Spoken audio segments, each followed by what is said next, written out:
السلام عليكم ورحمة الله وبركاته. بسم الله الرحمن الرحيم. الحمد لله رب العالمين، الصلاة والسلام على رسول الأمين وعلى آله وأصحابه أجمعين. يا أيها الذين آمنوا اتقوا الله حق تقاته ولا تموتن إلا وأنتم مسلمون. اشرح لي صدري ويسر لي أمري واحلل عقدة من لساني يفقهوا قولي. آمين يا رب العالمين. പ്രിയപ്പെട്ട വിശ്വാസികൾ, ഇമാം ഇബ്നു ഖയ്യിം റഹിമഹുല്ലാഹ് സാദുൽ മആദ് ഫീ ഹദി ഖൈറുൽ ഇബാദ് എന്ന കിതാബിലെ മുഖ്തസർ ഇബ്നു അബ്ദുൽ വഹാബ് റഹിമഹുല്ലാഹ് ഇഖ്തിസാർ ചെയ്ത കിതാബാണ് നാം വായിച്ചുകൊണ്ടിരിക്കുന്നത്. സല്ലല്ലാഹു അലൈഹി വസല്ലമയുടെ ജീവിതം പറഞ്ഞുകൊണ്ട് ഓരോ മേഖലയിലുമുള്ള സല്ലല്ലാഹു അലൈഹി വസല്ലമയുടെ ഹദീകൾ, മാതൃകകളാണ് ഈ കിതാബിലൂടെ പഠിപ്പിക്കുന്നത്. അതിൽ ആദ്യം സല്ലല്ലാഹു അലൈഹി വസല്ലമയുടെ ഇബാദത്തുകളിലുള്ള മാതൃക അല്ലെങ്കിൽ നിർദ്ദേശം എന്തൊക്കെയായിരുന്നു എന്നതിനെ പറ്റി പറയുന്നിടത്ത് ഹജ്ജുമായി ബന്ധപ്പെട്ടതാണ് നാം പറഞ്ഞുകൊണ്ടിരിക്കുന്നത്. അതിൽ സല്ലല്ലാഹു അലൈഹി വസല്ലം ഹജ്ജിന് വേണ്ടി പുറപ്പെട്ടതും ഇഹ്റാം ചെയ്തതും മക്കയിലെത്തിയതും ഏത് തരത്തിലുള്ള ഹജ്ജിനാണ് സല്ലല്ലാഹു അലൈഹി വസല്ലം ഇഹ്റാം നിർവഹിച്ചത്, ഇഫ്റാദാണോ അതുപോലെ ഖിറാനാണോ അല്ല തമത്തുആണോ, അങ്ങനെയുള്ള കാര്യങ്ങളൊക്കെ പറഞ്ഞു. അതിനുശേഷം സല്ലല്ലാഹു അലൈഹി വസല്ലം മക്കയിലെത്തി മസ്ജിദുൽ ഹറമിൽ പ്രവേശിച്ച രീതി, അവിടെ ത്വവാഫ് നിർവഹിച്ച രീതി എന്നീ കാര്യങ്ങൾ പറയുന്നിടത്താണ് നമ്മൾ അവസാനിപ്പിച്ചത്.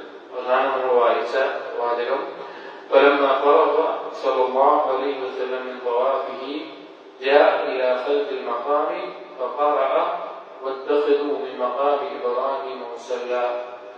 സല്ലല്ലാഹു അലൈഹി വസല്ലം തവാഫ് കഴിഞ്ഞ് മഖാം ഇബ്രാഹിമിന്റെ പിന്നിലേക്ക് ഈ ആയത്ത് പാരായണം ചെയ്തുകൊണ്ട് സൂറത്തുൽ ബഖറയിലെ 125-ാമത്തെ ആയത്ത് വത്തഖിദു മിൻ മഖാം ഇബ്രാഹിം മുസല്ല എന്ന ആയത്ത് പാരായണം ചെയ്തുകൊണ്ട് ആ മഖാം ഇബ്രാഹിമിന്റെ പിന്നിലേക്ക് പോയി എന്നതുവരെയാണ് നമ്മൾ പറഞ്ഞ് നിർത്തിയത്.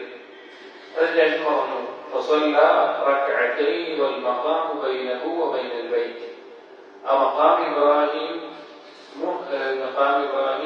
സല്ലല്ലാഹു അലൈഹി വസല്ലമയുടെയും കഅബയുടെയും ഇടയിലായി നിൽക്കുന്ന അവസ്ഥയിൽ സല്ലല്ലാഹു അലൈഹി വസല്ലം അതിന് പിന്നിൽ നിന്നുകൊണ്ട് 2 റക്അത്ത് നിസ്കരിച്ചു. ഇത് ഉംറ നിർവഹിക്കുമ്പോഴുള്ള സുന്നത്തായ കാര്യമാണ്. തവാഫിന് ശേഷം മഖാം ഇബ്രാഹിമിന്റെ പിന്നിൽ 2 റക്അത്ത് നിസ്കരിക്കുക എന്നുള്ളത്.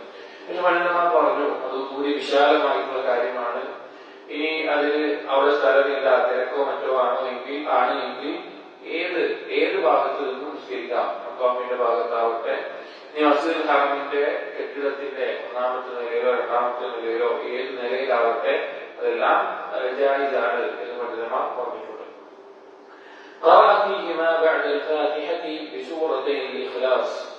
അങ്ങനെ ആ 2 റക്അത്ത് നിസ്കാരത്തിൽ 2 സൂറത്തുൽ ഇഖ്ലാസ് ആണ് പാരായണം ചെയ്തത്. സൂറത്തുൽ ഇഖ്ലാസ്, ഇഖ്ലാസിന്റെ 2 സൂറത്തുകൾ. ഉദ്ദേശം എന്താണ്? ഒന്ന് സൂറത്തുൽ കാഫിറൂൻ, 2 സൂറത്തുൽ ഇഖ്ലാസ്. സൂറത്തുൽ കാഫിറൂനെ സൂറത്തുൽ ഇഖ്ലാസ് എന്ന പേരിലും പറയാറുണ്ട്. എന്നർത്ഥത്തിൽ തൗഹീദിന്റെ 2 ഭാഗങ്ങളെ പരാമർശിക്കുന്നു എന്നുള്ള അർത്ഥത്തിൽ. وقراءته الآية بيان منه المراد منها لله تعالى بفعله. ആ ആയത്ത് പാരായണം ചെയ്തത് വത്തഖിദു മിൻ മഖാം ഇബ്രാഹിം മുസല്ല എന്നുള്ള ആയത്ത് പാരായണം ചെയ്തത് സല്ലല്ലാഹു അലൈഹി വസല്ലം അല്ലാഹു പറഞ്ഞ ആ വാക്കിനെ പ്രാവർത്തികമായി ചെയ്യുന്നു എന്നത് അറിയിക്കാൻ വേണ്ടിയിട്ടാണ് ആ ആയത്ത് പാരായണം ചെയ്തിട്ടുള്ളത്. അങ്ങനെയാണ് തവാഫിന് ശേഷം സല്ലല്ലാഹു അലൈഹി വസല്ലം 2 റക്അത്ത്, 1ാമത്തെ റക്അത്തിൽ സൂറത്തുൽ കാഫിറൂനും 2ാമത്തെ റക്അത്തിൽ സൂറത്തുൽ ഇഖ്ലാസും പാരായണം ചെയ്ത് മഖാം ഇബ്രാഹിമിന്റെ പിന്നിൽ. മഖാം ഇബ്രാഹിം നമ്മൾ പറഞ്ഞു യഥാർത്ഥത്തിൽ അത് കഅബയുടെ അടുത്തിട്ടുള്ള സ്ഥലത്തായിരുന്നു ആദ്യം ഉണ്ടായിരുന്നത്. പിന്നീട് തവാഫിന് ആളുകൾ ചെയ്യുന്ന സമയത്ത് മറ്റുള്ളവർക്ക് നിസ്കരിക്കാൻ പറ്റുന്നതിന് തടസ്സവും ബുദ്ധിമുട്ടൊക്കെ ആയപ്പോ അതൊന്നുകൂടി പിൻഭാഗത്തേക്കാക്കി ഇന്ന് നിൽക്കുന്ന സ്ഥലത്തേക്ക് വെച്ചു. അത് ഒന്നുകൂടി പിന്നിലേക്കാക്കാൻ മഖാമിന്റെ പുറത്തേക്ക് വെക്കാൻ വേണ്ടിയിട്ട് രാജാവിന്റെയോ അല്ലെങ്കിൽ ഏത് രാജാവിന്റെ കാലത്ത് ചർച്ച ഉണ്ടായിരുന്നു. പക്ഷെ പണ്ഡിതന്മാർ അതോടെ തന്നെ വെച്ചാൽ മതി, അത് പ്രത്യേകം ഒരു മറ കെട്ടിയാൽ മതി എന്ന് നിനക്ക് പറഞ്ഞിട്ടാണ് ഇന്ന് കാണുന്ന രൂപത്തിൽ ഒരു മറക്കകത്തായിക്കൊണ്ട്, മറ എന്ന് പറഞ്ഞാൽ ഒരു കവറിന് കണ്ടിട്ടാവുന്നത്, അതിനകത്തായിക്കൊണ്ട് മഖാം ഇബ്രാഹിം ആക്കിയിട്ടുള്ളത്. فلما فرغ من صلاة സ്വലാത്തിഹി നബി സല്ലല്ലാഹു അലൈഹി വസല്ലം ഈ നിസ്കാരം കഴിഞ്ഞാൽ തവാഫിന് ശേഷം ഒരു 2 റക്അത്ത് നിസ്കാരം കഴിഞ്ഞാൽ അഖ്ബല അലൽ ഹജരി ഫസ്തലമഹു വീണ്ടും ഹജറുൽ അസ്വദിന്റെ അടുത്ത് വരികയും ഹജറുൽ അസ്വദിനെ ഒന്ന് സ്പർശിക്കാറുണ്ട്. ഇന്ന് കാലത്ത് തിരക്കാണെങ്കിൽ ഹജറുൽ അസ്വദിന്റെ ഭാഗത്തേക്ക് കൈ ഉയർത്തി കാണിക്കുക എന്നുള്ളതാണ്. അത് സുന്നത്തായിട്ടുള്ള ഒരു കാര്യമാണ്. പക്ഷെ അത് ചെയ്യാൻ വളരെ ബുദ്ധിമുട്ടാണ്. കാരണം തവാഫ് നടക്കുകയാണെങ്കിൽ മഖാം ഇബ്രാഹിം നിസ്കരിച്ച് പിന്നെ ഹജറുൽ അസ്വദിന്റെ അടുത്തേക്ക് പോകണമെങ്കിൽ ഈ തവാഫിനെതിരെ കുറച്ചാണ് നടക്കണം. അത് തിരക്കാണെങ്കിൽ വളരെ ബുദ്ധിമുട്ടുള്ള ഒരു കാര്യമായിരിക്കും. സുന്നത്തായിട്ടുള്ള ഒരു കാര്യമാണ്.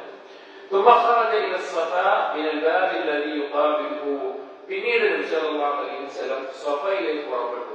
ആ കഅബയുടെ ഭാഗത്ത് നിന്ന് മഖാം ഇബ്രാഹിമിന്റെ ഭാഗത്ത് നിന്ന് തിരിഞ്ഞു പോയാൽ ഏത് കവാടമാണോ എളുപ്പത്തിൽ പ്രവേശിക്കാൻ സഫയുടെ ഭാഗത്തേക്ക് പ്രവേശിക്കാൻ സാധിക്കുന്നത് ആ ഭാഗത്തിലൂടെ നബി സല്ലല്ലാഹു അലൈഹി വസല്ലം സഫയിലേക്ക് പ്രവേശിച്ചു.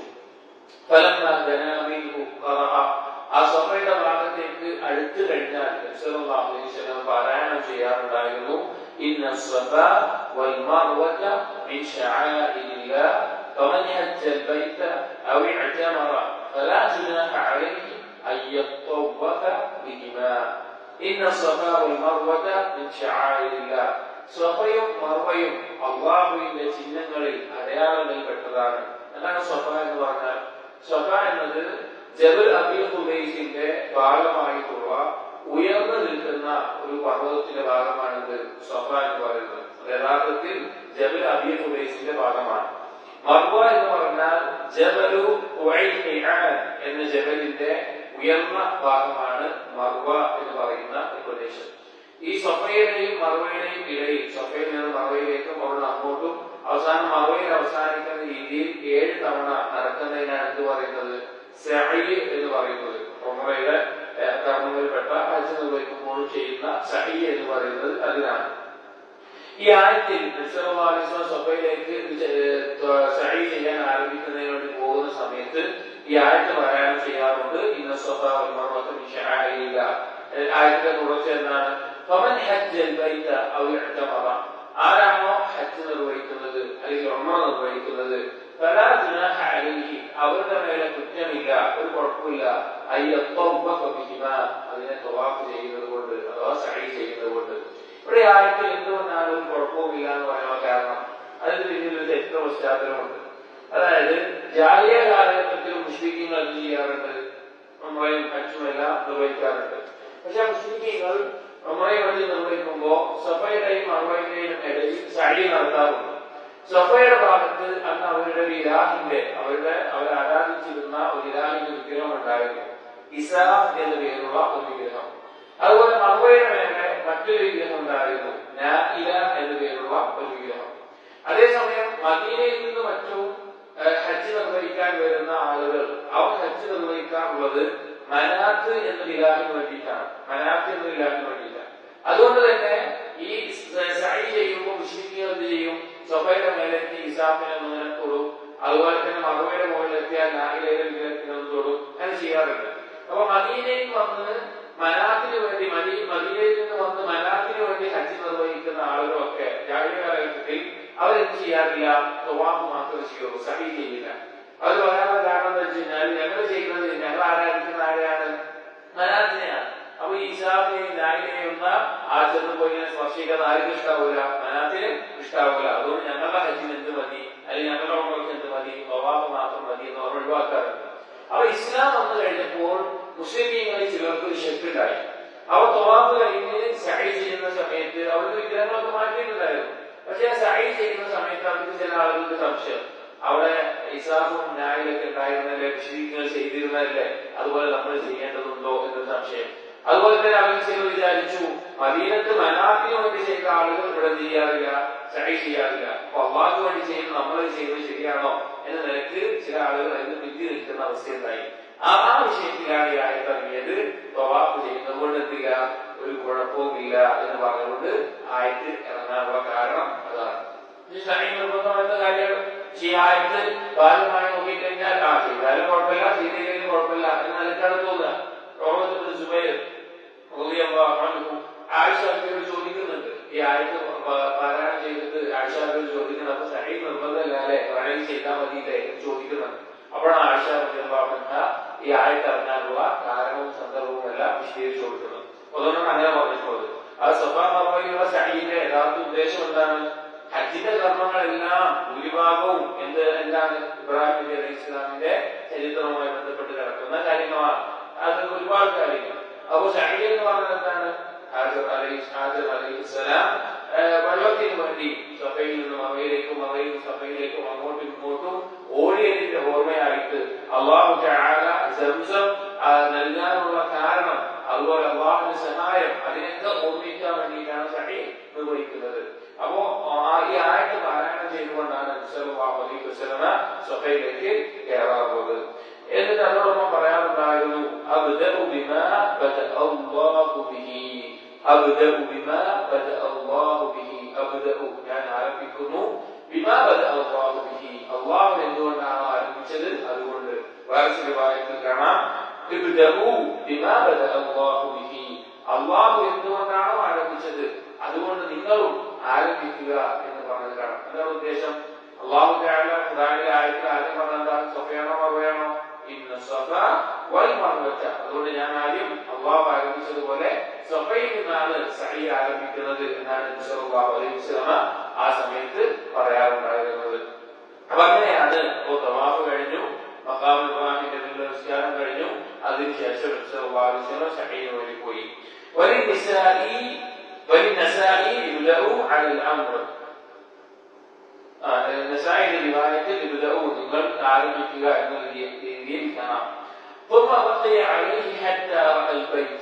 അങ്ങനെ നബി സല്ലല്ലാഹു അലൈഹി വസല്ലം സഫയുടെ മുകളിലേക്ക് കയറുകയും ആ സഫയുടെ മുകൾ ഭാഗത്ത് കയറി കഴിഞ്ഞാൽ ഒന്നവർ വഹിച്ചവർക്ക് അറിയാം, ഇന്ന് കെട്ടിടമുണ്ടെങ്കിലും ഇടത് ഭാഗത്തേക്ക് കുറച്ച് തിരിഞ്ഞു കഴിഞ്ഞാൽ നമുക്ക് കാണാൻ സാധിക്കും. അതിന്റെ കുറച്ച് മുകൾ ഭാഗത്ത് നിന്ന് ക്യാബ കാണാൻ സാധിക്കും. അപ്പൊ ക്യാബ് അന്ന് ഇതൊന്നുമില്ല, അന്ന് കെട്ടിടം മാറാനില്ലല്ലോ. അപ്പൊ ക്യാബിലേക്ക് നബി സല്ലല്ലാഹു അലൈഹി വസല്ലം തിരിയും. അങ്ങനെ ക്യാബയിലേക്ക് മുന്നിട്ടുകൊണ്ട് എന്നും അല്ലാഹു അക്ബർ എന്ന് പറയും.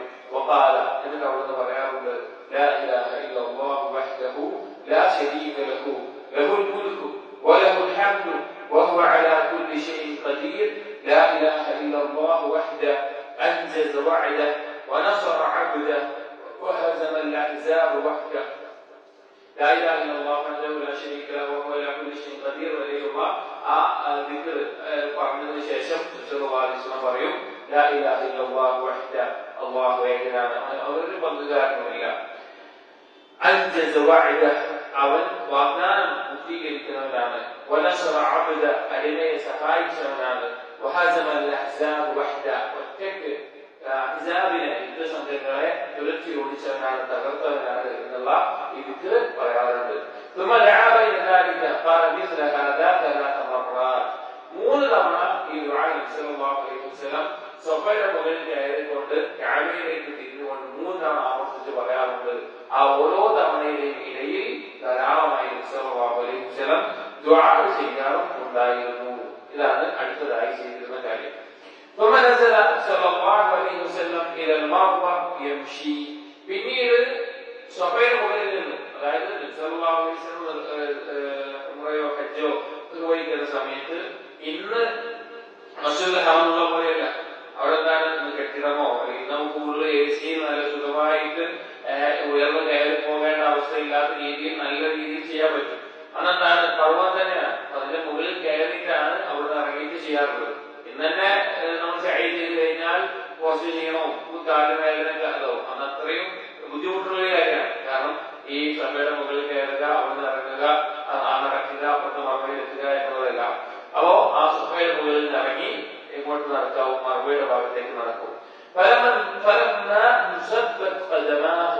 അങ്ങനെ ആ കാലുകൾ നേരെയാകുന്ന അഥവാ അതിന്റെ താഴ്വരയുടെ ഭാഗത്ത്, കുന്നിന്റെ ഭാഗം കഴിഞ്ഞ് താഴ്വരയുടെ ഭൂമിയുടെ പൊതുലത്തിലുള്ള ഭാഗം ഉണ്ടല്ലോ, അവിടെ എത്തിക്കഴിഞ്ഞാൽ ഒന്ന് വേഗത്തിൽ ചെയ്യാറുണ്ട്, നടക്കാറുണ്ട്. അതിൽ ഓടുന്ന രീതിയിൽ തന്നെ വേഗത്തിലായിക്കൊണ്ട് പോകാറുണ്ട്. അങ്ങനെ മറുവയുടെ താഴ്വരയുടെ ആ ഭാഗത്തേക്ക് എത്തിക്കഴിഞ്ഞാൽ ആ മറുവയുടെ മുകളിലോട്ട് കയറും, അതിലെത്തും, നടന്ന് കയറും.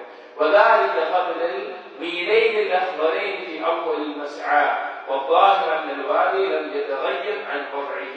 അതായത് ഇന്ന് ആ ഭാഗം എന്താണ്? ഇന്ന് ആ ഭാഗം എന്താണ്?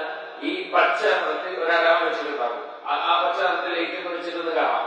ഈ പ്രദേശമാണ് അതിന് താഴ്വരയിലെ ഭാഗം എന്ന് പറയുന്നത്. അപ്പൊ അന്ന് താഴ്വരയില്ല, അന്ന് പച്ച നിറമില്ല, താഴ്വരയുണ്ട്. ഇന്നും താഴ്വരയുടെ ഭാഗം അത് തന്നെയാണ്. ആ ഭാഗം എത്തിയിട്ടില്ല, മാറിയിട്ടില്ല. പക്ഷെ എന്താണ്, നമ്മൾ കൂടി 2-3 നിലകളിലായിട്ടും അല്ലെങ്കിൽ വളരെ സുഖപ്രദമായ രീതിയിൽ കൃത്യമായ അടയാളത്തോടു കൂടി വെച്ചിട്ടുണ്ട് എന്ന് മാത്രം. അങ്ങനെ നബി സല്ലല്ലാഹു അലൈഹി വസല്ലം മർവയിലേക്ക് എത്തിയാൽ, മർവയുടെ അടുത്തെത്തിയാൽ അതിന് മുകളിൽ കയറും. അവിടുന്ന് കുറച്ച് വലതു ഭാഗത്തേക്ക് തിരിഞ്ഞു കഴിഞ്ഞാൽ കഅബയെ കാണുന്ന അന്നത്തെ അവസ്ഥ നമ്മുടെ കെട്ടിടമായി കാണാൻ സാധിക്കില്ല. മർവയുടെ മുകളിൽ നിന്ന് കഅബ കാണാൻ സാധിക്കില്ല. ആ ഭാഗത്തേക്ക് തിരിയും. സ്വഫയിൽ ചെയ്ത പോലെ തക്ബീറും ലായിലും മറ്റും പറഞ്ഞിട്ട് സ്വഫയുടെ മുകളിൽ നിന്ന് ആ ദുആ ചെയ്തതുപോലെ, അതിനിടയിൽ ദിക്ർ പറഞ്ഞതുപോലെ, അതിനിടയിൽ ദുആ ചെയ്തതുപോലെ മർവയുടെ മുകളിൽ വെച്ചിട്ടും നബി സല്ലല്ലാഹു അലൈഹി വസല്ലം ചെയ്തിരുന്നു. അങ്ങനെ 7 തവണ സ്വഫയിൽ നിന്ന് മർവയിലേക്കും, മർവയിൽ നിന്ന് സ്വഫയിലേക്കും അങ്ങനെ 1, 2, 3 7ാമത്തെ തവണ അവസാനിക്കുന്നത് എവിടെയായിരിക്കും? മർവയിൽ വെച്ചിട്ടായിരിക്കും അവസാനിക്കുക. 7ാമത്തെ അവസാനിക്കുന്ന എവിടെയായിരിക്കും? മർവയിലായിരിക്കും, സ്വഫയിൽ ആരംഭിച്ചിട്ട്. അങ്ങനെ മർവയിൽ എത്തിയപ്പോൾ അമറ കുല്ലമൻ ലാ ഹദിയ മഅഹു അയ്യഹില്ല ഹത്മൻ. നബി സല്ലല്ലാഹു അലൈഹി വസല്ലം അറവുമൃഗത്തെ ഒപ്പം നാട്ടിൽ നിന്ന് കൊണ്ടുവരാത്ത ആളുകളോടൊക്കെ തഹ്ലീലാകാൻ പറഞ്ഞു. ഇഹ്റാമിൽ നിന്ന് തഹ്ലീലാകാൻ പറഞ്ഞു. അതായത് നമ്മൾ പറഞ്ഞിട്ടുണ്ടായിരുന്നു, നബി സല്ലല്ലാഹു അലൈഹി വസല്ലം ഹജ്ജ് നിർവഹിക്കാൻ വരുന്ന സമയത്ത് കുറച്ച് ആളുകൾ അറവുമൃഗത്തെ കൊണ്ടുവന്നിട്ടുണ്ട്, കുറച്ച് ആളുകൾ അറവുമൃഗത്തെ കൊണ്ടുവന്നിട്ടില്ല. നബി സല്ലല്ലാഹു അലൈഹി വസല്ലം സഹാബികളും ഇഹ്റാമിൽ പ്രവേശിച്ചത് ഖിറാൻ ചെയ്യാം എന്നുള്ള നിയത്തിലാണ്. ഹജ്ജ് ഖിറാനായിട്ടുണ്ട്. അതായത് ഇഹ്റാമിൽ പ്രവേശിച്ച് ഉംറ നിർവഹിച്ചതിന് ശേഷം തഹല്ലുലാകാതെ അവിടെ തന്നെ തങ്ങിയിട്ട് പിന്നീട് അതേ ഇഹ്റാമിൽ കൊണ്ട് ഹജ്ജ് നിർവഹിക്കുക എന്ന രീതിയിലാണ്. പക്ഷെ നബി സല്ലല്ലാഹു അലൈഹി വസല്ലം മക്കയിൽ എത്തിയ സന്ദർഭത്തിൽ തന്നെ ആളുകളോട് പറഞ്ഞു, ഈ അറവുമൃഗത്തെ കൊണ്ടുവരാത്ത ആളുകൾ എന്ത് ചെയ്താൽ മതി? തമത്തുആക്കിയാൽ മതി. അതായത് ഉംറ നിർവഹിച്ചതിന് ശേഷം തഹല്ലുലാവുക. പിന്നെ യൗമുൽ തർവിയയിൽ 8ാമത്തെ ദുൽഹിജ്ജ 8-ന്റെ അന്ന് വീണ്ടും ഇഹ്റാമിൽ പ്രവേശിച്ച് ഹജ്ജ് നിർവഹിച്ചാൽ മതി എന്ന് നിനക്ക് പറഞ്ഞു. അങ്ങനെ പറഞ്ഞത്. അപ്പോ ഈ ഉംറ കഴിഞ്ഞപ്പോൾ നബി സല്ലല്ലാഹു അലൈഹി വസല്ലം ഗംഭീരമായിക്കൊണ്ട് ആളുകളോട് പറഞ്ഞു, ഹദിയെ കൊണ്ടുവരാത്തവർ അഥവാ അറവ് മൃഗത്തെ ഒപ്പം കൊണ്ടുവരാത്തവർ അവർ എന്ത് ചെയ്യട്ടെ? അതിപ്പോൾ തഹല്ലുലാവട്ടെ. പൂർണ്ണമായ രീതിയിൽ അവർക്ക് ഇഹ്റാമിൽ നിന്ന് അവർ തഹല്ലുലാവട്ടെ. അവർക്ക് വസ്ത്രം ഇഷ്ടമുള്ളത് ധരിക്കാം, അല്ലെങ്കിൽ അവർക്ക് സുഗന്ധം ഉപയോഗിക്കാം. എന്തൊക്കെയാണോ ഇഹ്റാമിൽ നിഷിദ്ധമായത് അതെല്ലാം അനുവദനീയമാകുന്ന അവസ്ഥയിൽ തഹല്ലുലാകട്ടെ എന്ന് പറഞ്ഞു. അതിന് ചേർന്ന് കൽപ്പിക്കേണ്ടായി. അങ്ങനെ തഹല്ലുലായ അവസ്ഥയിൽ യൗമുൽ തർവിയ വരെ, ദുൽഹിജ്ജ 8 വരെ അവരവിടെ തങ്ങട്ടെ. വലം യഹീല മിൻ അജ്ലി ഹദിഹി.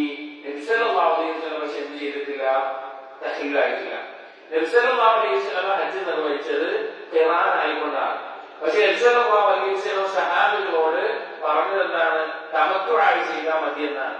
നബി സല്ലല്ലാഹു അലൈഹി വസല്ലം അതായിരുന്നു ഇഷ്ടം. കാരണം ഹദീസിൽ പറയാണ്, അവിടെ വെച്ച് നബി സല്ലല്ലാഹു അലൈഹി വസല്ലം പറയുകയുണ്ടായി, ലൗ ഇസ്തഖ്ബൽതു മിൻ അംരി മസ്തദ്ബർതു ലമാ സുഖ്തുൽ ഹദിയ വലജഅൽതുഹാ ഉംറതൻ. ഞാൻ ഇപ്പോൾ എനിക്ക് കിട്ടിയ ഈ അറിവ് അല്ലെങ്കിൽ ഈ കാര്യം മുൻപേ അറിയുമായിരുന്നെങ്കിൽ ഞാൻ ഈ അറവുമൃഗത്തെ കൊണ്ടുവരില്ലായിരുന്നു, ഞാൻ ഇതുവരും ഉംറയായി ഞാനും തഹല്ലുലാകുമായിരുന്നു എന്ന് പറഞ്ഞിട്ടുണ്ട്. ഖിറാനാണ് ചെയ്തത്. കാരണം എന്താ? നബി സല്ലല്ലാഹു അലൈഹി വസല്ലം അറവുമൃഗമായിട്ട് 100ഓളം ഒട്ടകങ്ങളെ നബി സല്ലല്ലാഹു അലൈഹി വസല്ലം ഹജ്ജിന് പോകുമ്പോൾ കൊണ്ടുപോയിട്ടുണ്ട്. കൊണ്ടുവരാത്ത ആളുകൾക്ക് എന്ത് ചെയ്താൽ മതി എന്ന് പറഞ്ഞു? തമത്തുഅ ചെയ്താൽ മതി എന്ന് പറഞ്ഞു.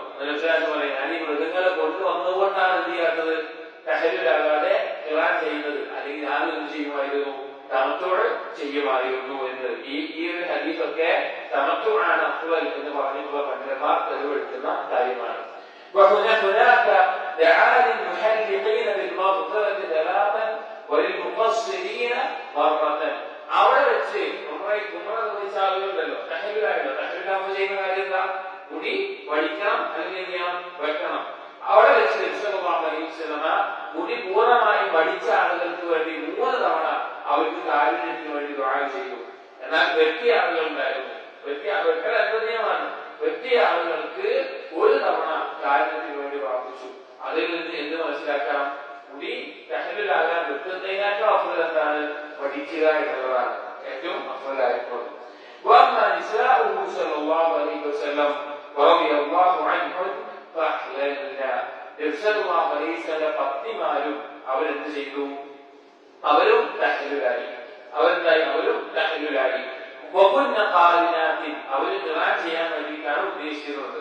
ഇല്ല ആയിഷ ഒഴികെ, ആയിഷ റളിയല്ലാഹു അൻഹ ഒഴികെ. കാരണം എന്താണ്? നമ്മൾ പറഞ്ഞിട്ടുണ്ട്, ആയിഷ റളിയല്ലാഹു അൻഹ ഇഹ്റാമിൽ പ്രവേശിച്ചതിന് ശേഷം ഹൈബുലാരിയായി. അപ്പൊ പിന്നെ എന്ത് ചെയ്യാൻ പറ്റൂല, ഒന്നും ചെയ്യാൻ പറ്റാത്ത അവസ്ഥയായി. അങ്ങനെ ആ ഇഹ്റാം തുടർന്നുകൊണ്ട് ഹജ്ജിന്റെ സമയത്ത് ഹജ്ജ് നിർവഹിക്കാം, അതിലുള്ള സഅയൊക്കെ ഇതിന്റെ ഉംറക്ക് പകരമായിക്കോളും നബി സല്ലല്ലാഹു അലൈഹി വസല്ലം പറഞ്ഞുകൊണ്ട് ആയിഷ ബീവി മാത്രം പത്നിമാരിൽ എന്ത് നിർവഹിച്ചു? ഖിറാൻ നിർവഹിച്ചു. ബാക്കിയുള്ളവരൊക്കെ തമത്തുഇന് വേണ്ടി തഹല്ലുലാവുകയും ചെയ്തു. وأمر من أهل بإهلاله أن يقيم على إحرامه إن كان معه هدي. അറൗമൃഗത്തെ കൊണ്ടുവന്ന സഹാബികളോടെല്ലാം നബി സല്ലല്ലാഹു അലൈഹി വസല്ലം പറഞ്ഞു, നിങ്ങൾ ഇഹ്റാമിലായിക്കൊണ്ട് തന്നെ തുടരാൻ വേണ്ടി പറഞ്ഞു. അറൗമൃഗത്തെ കൊണ്ടുവരാത്തവനോട് എന്ത് ചെയ്യാനും പറഞ്ഞു? തഹല്ലുലാകാനും പറഞ്ഞു. അതായത് നബി സല്ലല്ലാഹു അലൈഹി വസല്ലമയോടൊപ്പം ഹജ്ജ് നിർവഹിക്കാൻ വന്ന ആളുകളെ 2 വിഭാഗമാക്കി നബി സല്ലല്ലാഹു അലൈഹി വസല്ലം തിരിച്ചു. ഒന്നാമത്തെ കൂട്ടം അറൗമൃഗത്തെ കൊണ്ടുവന്ന ആളുകൾ, അവരെന്ത് ചെയ്യാൻ പറഞ്ഞു? അവരോട് ആ ഇഹ്റാമിൽ തന്നെ തുടരാൻ പറഞ്ഞു. കൊണ്ടുവന്ന ആളുകളോട് ഇഹ്റാമിൽ തന്നെ തുടരാൻ പറഞ്ഞു. കൊണ്ടുവരാത്ത ആളുകളോട് നബി സല്ലല്ലാഹു അലൈഹി വസല്ലം തഹല്ലുലാകാനും പറയുകയുണ്ടായി. ശേഷമുള്ള കാര്യം പറയാം. അപ്പോ മുസ്ലിം അറബിൽ വന്നു, ഹജ്ജിന് വേണ്ടി വന്നു, അവിടെ എത്തി, അവിടുന്ന് ഉംറ നിർവഹിച്ചു. وكان يصلي صلى الله عليه وسلم مدة مقامه إلى يوم التروية بمنزله بالمسلمين بظاهر مكة. നബി സല്ലല്ലാഹു അലൈഹി വസല്ലം ഏകദേശം ദുൽഹിജ്ജ 3-4 സമയത്താണ് അവിടെ എത്തുന്നത്, ഹറമിലെത്തുന്നത്. പിന്നെ 4 ദിവസത്തോളം തങ്ങിയിട്ടുണ്ട്. എത്തിനാണ് പിന്നെ ഹജ്ജിന്റെ കർമ്മങ്ങൾ ആരംഭിക്കുക. ആ തങ്ങിയ സമയത്തൊക്കെ എവിടെയാണോ നബി സല്ലല്ലാഹു അലൈഹി വസല്ലം താമസിച്ചിരുന്നത് അവിടെ വെച്ച് നബി സല്ലല്ലാഹു അലൈഹി വസല്ലം നിസ്കാരം നിർവഹിക്കാനുണ്ടായത്. താമസിച്ചിരുന്നത് മക്കയിലെ ഏറ്റവും അഥവാ ഹറമിന്റെ പരിധിയിൽ വെച്ച് ഏറ്റവും ഉയർന്ന പ്രദേശമായ ഇന്ന് മുഅല്ല എന്നറിയപ്പെടുന്ന ഹുജൂൻ എന്നെല്ലാം പറയുന്ന മഖബറയുള്ള ഖബർസ്ഥാന പ്രദേശം അറുവയുടെ ഭാഗത്ത് പോയ ആളുകൾക്ക് അറിയാം. ആ ഭാഗത്തായിരുന്നു നബി സല്ലല്ലാഹു അലൈഹി വസല്ലം താമസിച്ചിരുന്നത്. അവിടെ വെച്ച് മുസ്ലിമീങ്ങളെ കൊണ്ട് നബി സല്ലല്ലാഹു അലൈഹി വസല്ലം നിസ്കാരം നിർവഹിച്ചു. 4 ദിവസം അവിടെ തങ്ങി. ആ 4 ദിവസത്തിൽ നബി സല്ലല്ലാഹു അലൈഹി വസല്ലം നിസ്കാരം ഖസ്ർ ആയിക്കൊണ്ടാണ് നിസ്കരിച്ചത്. അഥവാ 4 റക്അത്ത് നിസ്കാരം 2 റക്അത്ത് ആയിക്കൊണ്ട് ചുരുക്കിയാണ് നബി സല്ലല്ലാഹു അലൈഹി വസല്ലം നിസ്കരിച്ചിട്ടുണ്ടായിരുന്നത്. അങ്ങനെ ദുൽഹിജ്ജ 8 വ്യാഴാഴ്ച ദിവസമാണ് വന്നത്. നബി സല്ലല്ലാഹു അലൈഹി വസല്ലം നിർവഹിക്കുമ്പോ ദുൽഹിജ്ജ 8 അതിനാണ് യൗമുൽ തർവിയ എന്ന് പറയുന്നത്. അത് വ്യാഴാഴ്ച ദിവസമായിരുന്നു ഉണ്ടായിരുന്നത്. ആ വ്യാഴാഴ്ച ദിവസം ദുഹയുടെ സമയമായപ്പോൾ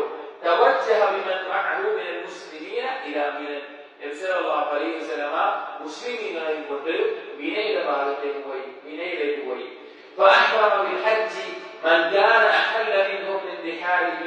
അങ്ങനെ നബി സല്ലല്ലാഹു അലൈഹി വസല്ലം ഹജ്ജിന് വേണ്ടി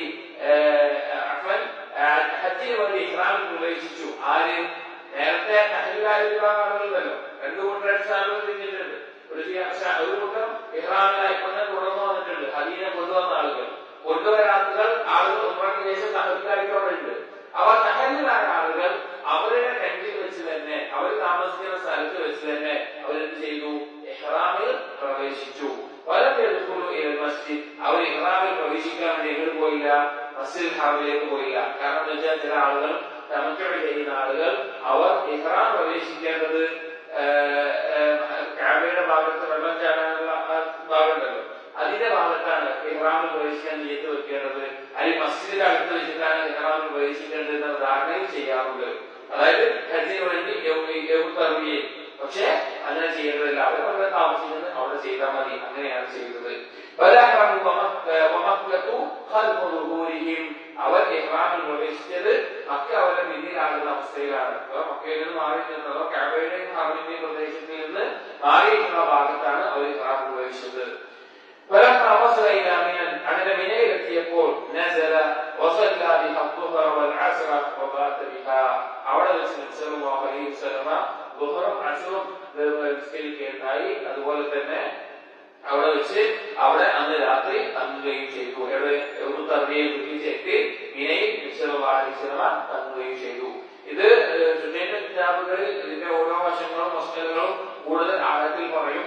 ഇത് നബി സല്ലല്ലാഹു അലൈഹി വസല്ലമയുടെ ജീവിതത്തിലെ ഓരോ സന്ദർഭത്തിനോടൊപ്പം ആ കാര്യങ്ങൾ പറയുന്നതെന്ന് മാത്രം. ഈ ഒരു കിതാബിന്റെ ഒരു എന്താ പറയാ ഒരു മനോഹാരിത എന്ന് പറഞ്ഞു കഴിഞ്ഞാല് അത് ശരിക്ക് അറബിയിൽ വായിക്കുമ്പോ ശരിക്കും മനസ്സിലാവും. കാരണം നബി സല്ലല്ലാഹു അലൈഹി വസല്ലമയുടെ ജീവിതത്തിലൂടെ പോകുന്ന രീതിയിലാണ് ഓരോ കാര്യങ്ങളും കൈമാറുന്നത് പറയാം. ചില കാര്യം പറയും ചരിത്രം മനുഷ്യന് പോണ പോലെയാണ്.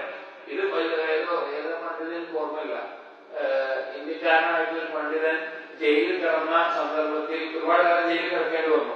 പറയാം ഈ കിതാബ് ഇതുള്ളത് കൊണ്ട് ഇതുകൊണ്ടിനാണ് ഞാൻ സമയം ചെലവഴിച്ചത്, ഇത് വായിച്ചുകൊണ്ട് ഞാൻ ഇരുന്നൊക്കെ പറഞ്ഞത് കാണാം. കാരണം ഒപ്പം ജീവിക്കുന്നത് പോലെ ഈ കിതാബ് വായിക്കാൻ പറ്റും. ആ രീതിയിൽ ഈ കിതാബ് വായിക്കാൻ പറ്റും. അത്ര രസത്തിലാണ് കിതാബ് എഴുതിയിട്ടുള്ളത്. അതിനിടയിൽ ഓരോ മസലകൾ വരുമ്പോ ഇത് അതിനുള്ള തെളിവാണ്, ഇത് ഇതിനുള്ള തെളിവാണ് എന്നുള്ളത് എടുത്തു പറയുകയും ചെയ്യും. എന്ന് പറയാവുന്ന ദുൽഹിജ്ജ് സഹാബികളും ഇനയിലെത്തിയ സമയത്ത് ഇഹ്റാമിൽ പ്രവേശിച്ച് അവിടെ എത്തി അവിടെ ബുഖറും അസ്റും അതുപോലെ മഗ്രിബ് ഇശാഒക്കെ അവിടെ നിസ്കരിച്ച് അവിടെ തങ്ങി.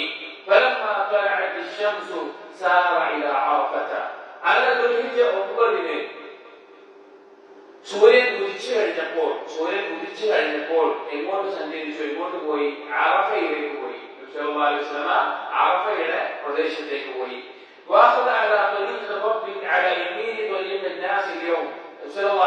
പോയത് എന്ന് പറയുന്ന സാധാരണ എഴുതുന്ന കാലത്ത് ആളുകൾ സഞ്ചരിച്ചിരുന്ന അതിന്റെ വലതു ഭാഗത്തിലൂടെ വഴിയുടെ ആളുകൾ പോയിരുന്നത്. വഴിയൊക്കെ എന്ന് കുറെ വ്യത്യാസപ്പെട്ടിട്ടുണ്ട്.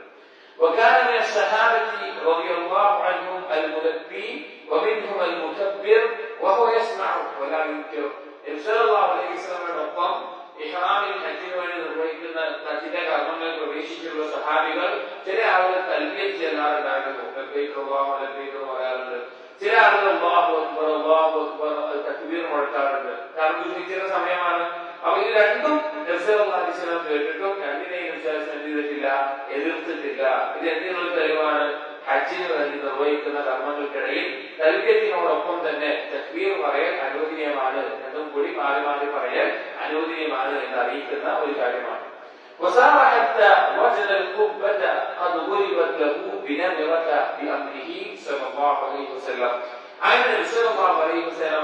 അറഫയിലേക്ക് പോയി. അറഫയിലേക്ക് പോയിട്ട് നമിറ എന്ന പ്രദേശത്ത് വലിയ മസ്ജിദ് നമിറ എന്നുള്ളത് അത് അന്ന് നബിയുടെ കാലത്ത് ഒരു ഗ്രാമമായിരുന്നു. ആളുകൾ തിങ്ങി താമസിച്ചിരുന്ന ഒരു ഗ്രാമമായിരുന്നു. എന്നാൽ ഗ്രാമമായിട്ട് അവിടെ ഇല്ല, അവിടെ ഒഴിഞ്ഞ പ്രദേശമായിട്ട് ഹജ്ജിന് മാത്രം ആളുകൾ വരുന്ന ഒരു മസ്ജിദാണ് നമിറ എന്നുള്ളത്. അതെല്ലാ സമയത്തൊക്കെ അത് കൂട്ടിക്കിടക്കുന്ന ഒരവസ്ഥയായിരിക്കും. അപ്പോ അന്ന് ആ സ്ഥലത്ത് ഒരു ഗ്രാമമായിരുന്നു. അവിടെ കൽപ്പന പ്രകാരം ഒരു ടെന്റ് കെട്ടിയിട്ടുണ്ടായിരുന്നു അവിടെ ചെല്ലാൻ വേണ്ടിയിട്ട്. അപ്പൊ അങ്ങനെ നെറുകയെത്തി നബിസ്വല്ലല്ലാഹു അലൈഹി വസല്ലം കെട്ടിയിട്ടുള്ള ടെന്റ് കണ്ടു. وهي قرية شرقي عرفات وهي خراب اليوم. ഈ നെറുകയുടെ സ്ഥലത്തെ പറ്റി പറയാണ്. അതൊരു ഗ്രാമമായിരുന്നു. പിന്നെ അറഫയുടെ കിഴക്ക് പ്രദേശത്തുള്ള ഒരു ഗ്രാമം. ഇന്ന് പക്ഷേ ഗ്രാമമായിട്ട് അവിടെ ഇല്ല, അത് ഇല്ലാതായി പോയിട്ടുണ്ട്. فنزل فيها حتى إذا زالت الشمس أمر بناقته القصواء ورحلت. അങ്ങനെ നബി സല്ലല്ലാഹു അലൈഹി വസല്ലം അവിടെ ചെന്ന് ഇറങ്ങി. അങ്ങനെ സൂര്യൻ അതിന്റെ മധ്യഭാഗത്ത് തെറ്റിയപ്പോൾ അതായത് മുഹറിന്റെ സമയമായപ്പോൾ നബി സല്ലല്ലാഹു അലൈഹി വസല്ലം അവിടുത്തെ ഒരു പെൺപട്ടകം സഞ്ചരിക്കാൻ ഉപയോഗിക്കുന്ന ഖസ്വ എന്ന പേരിൽ പറയുന്ന പെൺപട്ടകത്തിനെ തയ്യാറാക്കാനും അതിന്റെ മേലെ കയറി പുറപ്പെടാനും വേണ്ടി ഒരുക്കി. അതിനെ ആ രീതിയിൽ ഒരുക്കി. ثم سار حتى أتى بطن الوادي من أرض عرنة.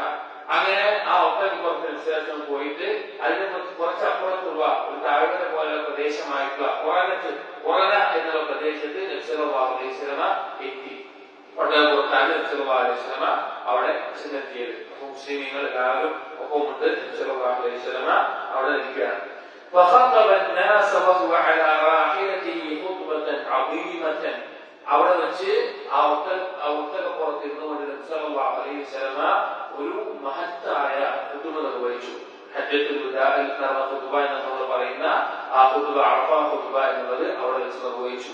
ഈ അറഫ എന്ന പ്രദേശത്ത് ഈ ഒട്ടകപ്പുറത്ത് ഖററ ഫീഹാ ഖവാഇദ് അൽ-ഇസ്ലാം. ആ ഖുതുബയിൽ ഇസ്ലാമിന്റെ അടിസ്ഥാന തത്വങ്ങൾ ഉറപ്പിച്ച് നബി സല്ലല്ലാഹു അലൈഹി വസല്ലം പറഞ്ഞു. വഹദവ ഫീഹാ ഖവാഇദ് അശ്ശിർക്ക് വൽ ജാഹിലിയ്യ. ശിർക്കിന്റെയും ജാഹിലിയ്യത്തിന്റെയും അടിസ്ഥാനങ്ങളെ തകർത്ത് കളയുന്ന രീതിയിലുള്ള ഒരു ഖുതുബ നബി സല്ലല്ലാഹു അലൈഹി വസല്ലം അവിടെ നിർവഹിച്ചു. وخاطب فيها تحريم المحرمات التي اتفقت الملل على تحريمها. അവിടെ വെച്ച് നബി സല്ലല്ലാഹു അലൈഹി വസല്ലം ഹറാമായ കാര്യങ്ങൾ അത് ഒഴിവാക്കേണ്ടതാണ്, അത് ചെയ്യാൻ പാടില്ല എന്ന നിലക്കുള്ള ശക്തമായിട്ടുള്ള താക്കീതുകൾ നൽകി. وهي الدماء والأموال والأعراض. അതിൽ പ്രധാനപ്പെട്ട കാര്യങ്ങളായിരുന്നു ഒരു മുസ്ലിമിന്റെ രക്തം, ഒരു മുസ്ലിമിന്റെ സമ്പത്ത്, ഒരു മുസ്ലിമിന്റെ അഭിമാനം എന്നീ കാര്യങ്ങളെ സംരക്ഷിക്കണം. അത് മറ്റുള്ളവർക്ക് ഹറാമാണ്, പരസ്പരം ഹറാമാണ് എന്ന നിലയ്ക്ക് പറഞ്ഞു. അതിന്റെ ഹദീസിന്റെ ഭാഗം എങ്ങനെയാണ്? ഖുതുബയിൽ നബി പറഞ്ഞു, ഇന്ന ദിമാഅകും വഅംവാലകും അലൈക്കും ഹറാമുൻ കഹുർമതി യൗമിക്കും ഹാദാ ഫി ശഹരിക്കും ഹാദാ ഫി ബലദിക്കും ഹാദാ. നിങ്ങളുടെ പരസ്പരം നിങ്ങളുടെ രക്തവും സമ്പത്തുമെല്ലാം ഹറാമാണ്. ഏതുപോലെ ഈ ഒരു ദിവസത്തിന്റെ, ഈ ഒരു മാസത്തിന്റെ, അതുപോലെ തന്നെ ഈ ഒരു നാടിന്റെ കുർബത്ത് പോലെ, പരിശുദ്ധി പോലെ നബി സല്ലല്ലാഹു അലൈഹി വസല്ലം ഉറപ്പെടുത്തി. ആ ഖുതുബയിൽ സംസാരിച്ച വിഷയങ്ങളാണ്. പിന്നെ പറഞ്ഞു വവദഅ ഫീഹാ ഉമൂറൽ ജാഹിലിയ്യത്തി തഹ്ത ഖദമൈ. അവിടെ വെച്ച് നബി സല്ലല്ലാഹു അലൈഹി വസല്ലം പറഞ്ഞു, ജാഹിലിയ കാലത്തിന്റെ കാര്യങ്ങളെല്ലാം ഇനി ഒഴിവാക്കുകയാണ്, ഇനി അതില്ല എന്ന് പറഞ്ഞ് കാലിന്റെ ഉദ്ദേശം എന്താണ്? ഇനി അതില്ല, ജാഹിലിയ കാലത്തെ കാര്യങ്ങളെല്ലാം വിശ്വാസം ഒഴിവാക്കി. എന്നിട്ട് പറഞ്ഞു എല്ലാ ജാഹിലിയ കാലത്തെ പലിശ ഇടപാടുകളെല്ലാം അത് ഒഴിവാക്കി. ജാഹിലിയ കാലത്ത് അങ്ങോട്ട് പണം വാങ്ങിയിട്ട് പലിശയായിട്ട് പണം കിട്ടാനുണ്ടെങ്കിൽ അതായത് ഒഴിവാക്കണം. കൊടുക്കാതെ കൊടുക്കാൻ വേണ്ട. അഥവാ മുതലായിട്ടുള്ള പണം ഉണ്ടല്ലോ, ആദ്യം കൊടുത്ത് അത് തിരിച്ചു വാങ്ങാം. അതായത് പലിശയെല്ലാം ഒഴിവാക്കിയതായിട്ട് പറഞ്ഞു. അതെല്ലാം നിരന്തരമാക്കി. വെച്ച് സ്ത്രീകളോട് ഏറ്റവും നല്ല രീതിയിൽ ഖൈറായ നിലക്ക് അവരോട് ജീവിക്കണം എന്നുള്ളത് എനിക്ക് ഉപദേശിച്ചു. അവരുടെ അവകാശങ്ങളെ പരാമർശിച്ചു. അവർക്കുള്ളതും അവരിൽ നിന്ന് ലഭിക്കേണ്ടതുമായുള്ള ഹക്കുകളെ പറഞ്ഞു. അവർക്ക് നിർബന്ധമായി നൽകേണ്ടത്, കൃഷി നൽകേണ്ടത് അവളുടെ ഉപജീവനം. മാന്യമായ നിലക്ക് അവർക്ക് വസ്ത്രം. കൃത്യമായ അളവ് പറയാതെ ഓരോ ആളുടെയും കഴിവിനനുസരിച്ച് മാന്യമായ ഭക്ഷണവും വസ്ത്രവും അവർക്ക് നൽകണം എന്ന് നബി സല്ലല്ലാഹു അലൈഹി വസല്ലം ഓർമ്മപ്പെടുത്തി. അതായത് ഹജ്ജിന്റെ കർമ്മങ്ങളിൽ അറഫയിൽ വെച്ച് അതിൽ അറഫത്ത് എന്നുള്ള പ്രദേശത്ത് ഒട്ടകപ്പുറത്ത് നിന്നുകൊണ്ട് നബി സല്ലല്ലാഹു അലൈഹി വസല്ലം നടത്തിയ ഖുതുബ, അതാണ് അറഫ ഖുതുബ എന്ന് പറയുന്നത്. അതിൽ പരാമർശിച്ച പ്രധാനപ്പെട്ട വിഷയങ്ങളാണ് പറഞ്ഞത്. ഇനി നബി സല്ലല്ലാഹു അലൈഹി വസല്ലമയുടെ ആ ഖുതുബ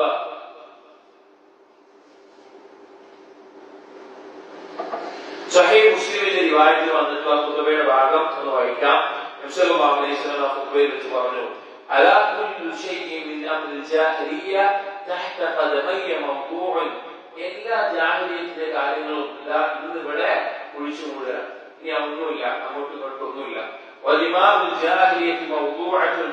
ആ ജാഹിലിയ്യ കാലത്ത് പകരം ചോദിക്കാനുള്ള രക്തത്തിന്റെ കണക്ക് അതെല്ലാം ഇവിടെ പിന്നെ ഒഴിവാക്കുകയാണ്. ഇനിയില്ല. അഥവാ ഞങ്ങൾക്ക് കിട്ടാനുള്ള രക്തത്തിന് പകരം ലഭിക്കാനുള്ളതിൽ രക്തത്തിന് പകരം ചോദിക്കാൻ ഞങ്ങൾ ഒഴിവാക്കുകയാണ്. കാരണം ബനൂസഈദിന്റെ പുലവടി ബന്ധത്തിലുള്ള ആളായിരുന്നു ഹുദൈൽ, അയാളെ വധിക്കുകയുണ്ടായി. ജാഹിലിയ്യ കാലത്തിലെ പലിശ ഇടപാടുകളെല്ലാം കൂടെ ഒഴിവാക്കുന്നു. ഞാൻ ഒഴിവാക്കുന്ന ആദ്യത്തെ പലിശ ഞങ്ങൾ ചിന്തിക്കാനുള്ളത് റിവ അബ്ബാസ് ഇബ്നു അബ്ദുൽ മുത്തലിബ് സല്ലല്ലാഹു അലൈഹി വസല്ലമയുടെ പുത്രനായിട്ടുള്ള അബ്ബാസ് ഇബ്നു അബ്ദുൽ മുത്തലിബിന് കിട്ടാനുള്ള പലിശക്ക് എന്താണ് ഒഴിവാക്കലാണ്. നിങ്ങൾ കിട്ടുന്ന അങ്ങോട്ട് വാങ്ങില്ല.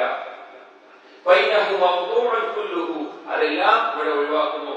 ഫത്തഖുല്ലാഹ ബിന്നിസാ സ്ത്രീകളുടെ വിഷയത്തിൽ നിങ്ങൾ അല്ലാഹുവിനെ സൂക്ഷിക്കുക. ഫൈനകും അഖൽതുമൂഹുന്ന ബിഅമാനില്ലാഹ് അല്ലാഹുവിന്റെ വാക്കിന്റെ മേലെ വിശ്വസ്തയുടെ മേലെ ആ ഒരു കരാറിന്റെ മേലെ അല്ലാഹുവിനെ സാക്ഷ്യപ്പെടുത്തിയിട്ടാണ് അവരെ നിങ്ങൾ സ്വീകരിച്ചിട്ടുള്ളത്. വസ്തഹ്ലൽതും ഫുറൂജഹുൻ ബികലിമത്തില്ലാഹ് അല്ലാഹുവിന്റെ വാക്കിന്റെ പേരിലുള്ള കരാറിന്റെ അടിസ്ഥാനത്തിലാണ് അവരുടെ മുഖ്യസ്ഥാനങ്ങൾക്ക് അനുവദനീയമായത്. വലകും അലൈഹിന്ന അല്ലാ യുർദിന ഫുറുശകും അഹദൻ തക്റഹൂനഹു നിങ്ങൾക്ക് അവരിൽ നിന്ന് ലഭിക്കേണ്ട അവകാശത്തിൽപ്പെട്ടതാണ് നിങ്ങളുടെ വീട്ടിലേക്ക് നിങ്ങളുടെ കിടപ്പറയിലേക്ക് നിങ്ങൾ വെറുക്കുന്ന ഒരാളെയും പ്രവേശിപ്പിക്കാതിരിക്കുക എന്നുള്ളത്. അതവർ ചെയ്യുകയാണെങ്കിൽ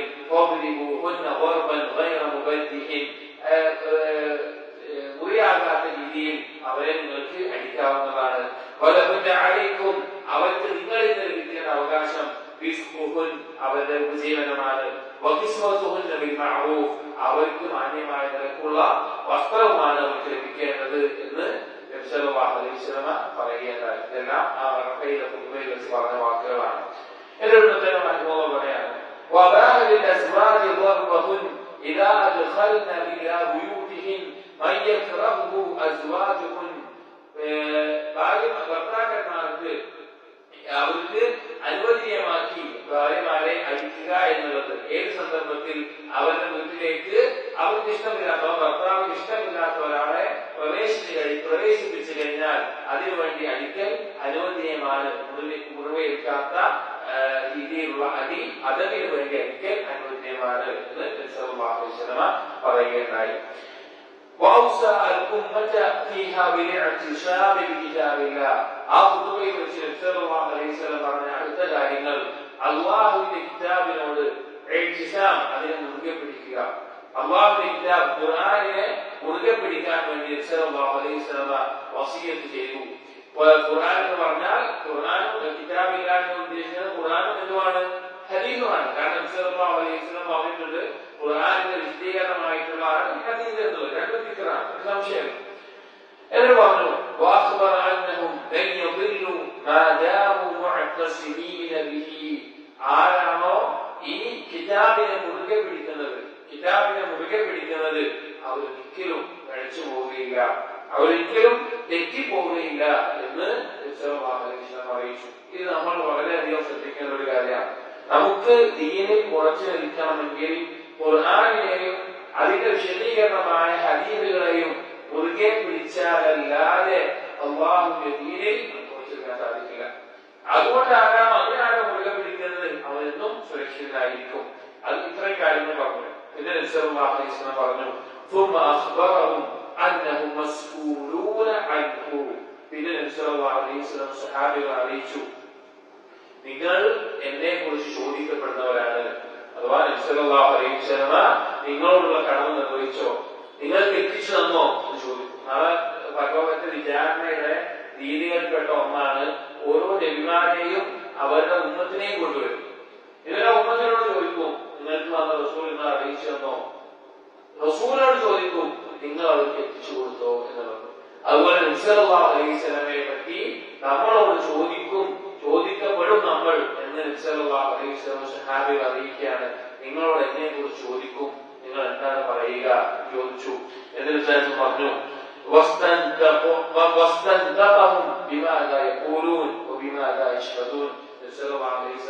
അവരോട് പറയാൻ ആവശ്യപ്പെട്ടു, നിങ്ങൾ എന്താണ് അപ്പോൾ പറയുക, നിങ്ങൾ എന്താണ് അപ്പോൾ സാക്ഷ്യം വഹിക്കുക എന്ന് ആ സ്വഹാബികളോട് ചോദിച്ചു.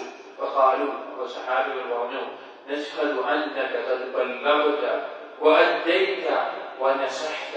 നശ്ഹദു ഞങ്ങൾ സാക്ഷ്യം വഹിക്കും അന്നക ഖദ് ബല്ലഗ്ത നിങ്ങൾ സല്ലല്ലാഹു അലൈഹി വസല്ലമയുടെ നിങ്ങൾ എത്തിച്ചു തന്നിട്ടുണ്ട്, വഅദ്ദൈത അത് നിർവഹിച്ചിട്ടുണ്ട്, വനസഹത അതിൽ പൂർവ്വം പുലർത്തിയിട്ടുണ്ട് എന്ന് ഞങ്ങൾ പറയുമെന്ന് പറഞ്ഞു. ആ സമയത്ത് നബി സല്ലല്ലാഹു അലൈഹി വസല്ലം അവിടുത്തെ വിരൽ ആകാശത്തേക്ക് ചൂണ്ടിക്കൊണ്ട് പറഞ്ഞു കാണിച്ചുകൊണ്ട് അള്ളാഹുവിനോട് പറഞ്ഞു, അള്ളാഹു മുഷ്ഹദ്, അള്ളാഹു മുഷ്ഹദ്, അള്ളാഹു മുഷ്ഹദ്, അള്ളാഹുവേ നീ സാക്ഷി, നീ സാക്ഷി, ഇവര് പറഞ്ഞു നീ സാക്ഷി എന്ന് പറയും. അങ്ങനെ നബി സല്ലല്ലാഹു അലൈഹി വസല്ലം പറയുകയുണ്ടായി, വഅമറഹും അയ്യുബല്ലിഗ ഷാഹിദുഹും ഗായിബഹും. അവിടെ വെച്ച് നബി സല്ലല്ലാഹു അലൈഹി വസല്ലം സഹാബികളോട് പറഞ്ഞു, നിങ്ങൾ ഇവിടെ വന്നിട്ടുള്ള ആളുകൾ, സാക്ഷിയായിട്ടുള്ള ആളുകൾ, ഇവിടെ ഇല്ലാത്ത ആളുകൾക്ക് ഇത് എത്തിച്ചു കൊടുക്കണം, ഈ ദീനിനെ എത്തിച്ചു കൊടുക്കണം. ഈ കാര്യങ്ങളെ നബി സല്ലല്ലാഹു അലൈഹി വസല്ലം എന്താണോ അറിയിച്ചത് അതിനെ എത്തിച്ചു കൊടുക്കണം എന്ന് നബി സല്ലല്ലാഹു അലൈഹി വസല്ലം പറയുകയുണ്ടായി. അവിടുന്നാണ് ചരിത്രം നോക്കിയ കാണാം, ഏകദേശം ഇപ്പോ മദീനത്തു നിന്നും മാത്രമായിട്ട് 1,00,000-ഓളം ആളുകൾ വന്നിട്ടുണ്ട്. അതല്ലാതെ പുറത്തുനിന്ന നാടുകളായിട്ടും മക്കയിലെ ആളുകളൊക്കെ ആയിട്ട് 2,00,000-ഓളം സഹാബികൾ ഉണ്ട് നബി സല്ലല്ലാഹു അലൈഹി വസല്ലമയോടൊപ്പം ഹജ്ജ് നിർവഹിക്കാനായിട്ടുണ്ട്. പക്ഷെ മക്കയിലും മദീനയിലുമുള്ള സഹാബികളുടെ ഖബറുകൾ എടുത്തു നോക്കിക്കഴിഞ്ഞാൽ 10,000 മറ്റോ മാത്രമേ ഖബറുകൾ എവിടെയുള്ളൂ, മക്കത്തും മദീനത്തുമായിട്ട് അന്ന് ഉണ്ടായിട്ടുള്ളൂ.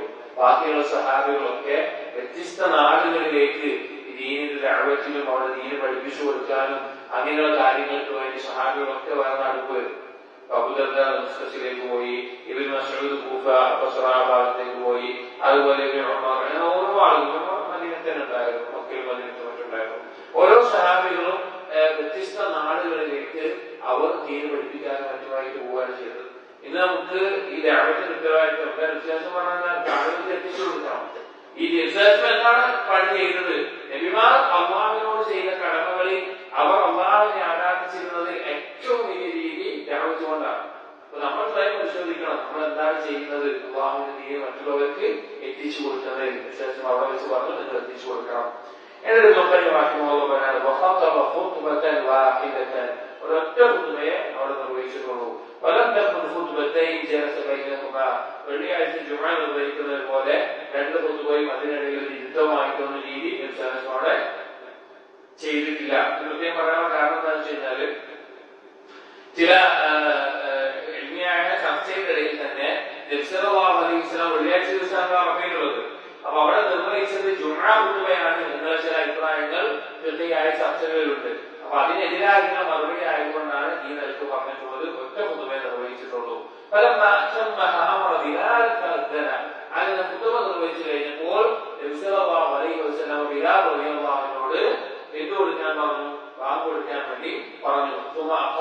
അങ്ങനെ ഇത് നിസ്കരിക്കാൻ വേണ്ടി ഇഖാമത്ത് കൊടുത്ത് ഇഖാമത്ത് കൊടുത്ത് നിസ്കരിക്കാൻ നിന്നു. എന്ത് ചെയ്തു?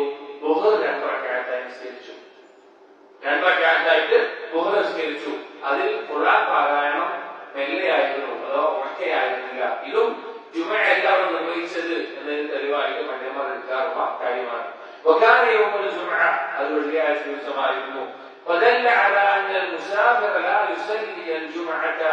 ഇത് എന്തിനെ അറിയിക്കുന്നു?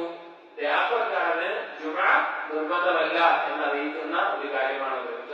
നിർവഹിച്ചൂടെ? അതിന് മാത്രം ആളുകളുണ്ട് അവിടെ, നമുക്ക് നിർവഹിക്കാം. പക്ഷെ യാത്രക്കാരന് ജുമഅ നിർബന്ധമില്ല എന്നറിയിക്കുന്നതാണ്, അവൻ ജുമഅ നിസ്കരിക്കുന്നില്ല എന്നറിയിക്കുന്ന ഈ കാര്യം.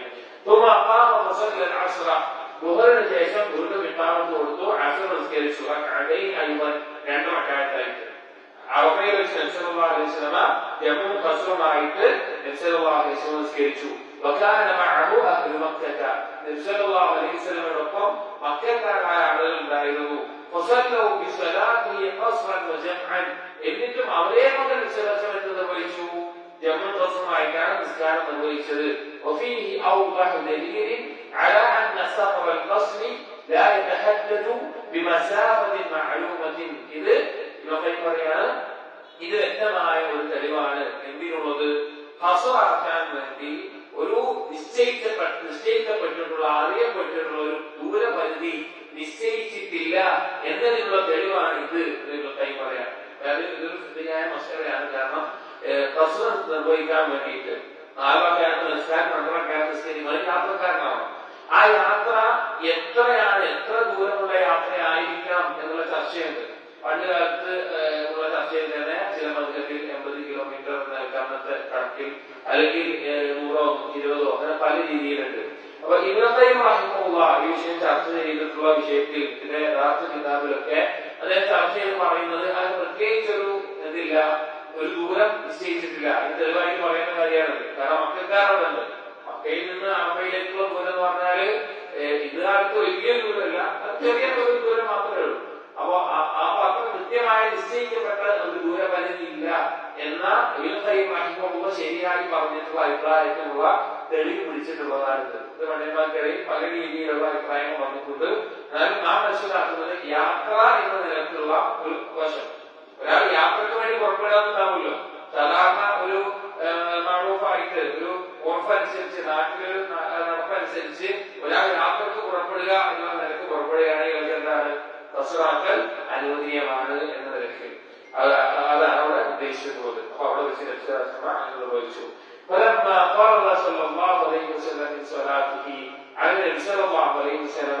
നിസ്കാരം കഴിഞ്ഞപ്പോൾ നിസ്കരിച്ചു, അസറും 2 റക്അത്ത് നിസ്കരിച്ചു.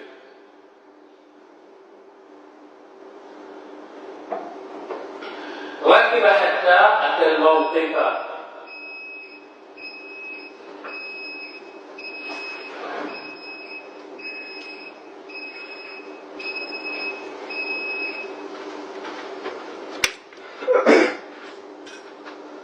الله أكبر الله أكبر الله أكبر الله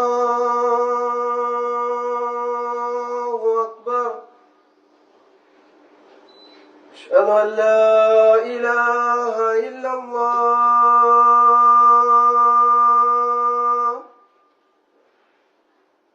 أشهد أن لا إله إلا الله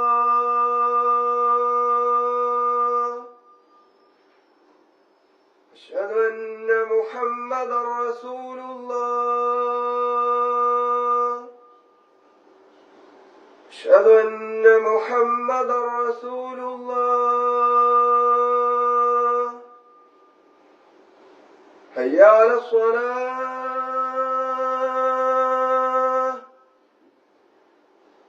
حي على الصلاة حي على الفلاح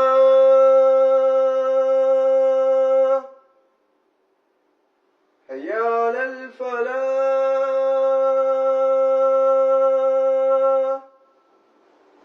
الله أكبر الله أكبر لا إله إلا الله.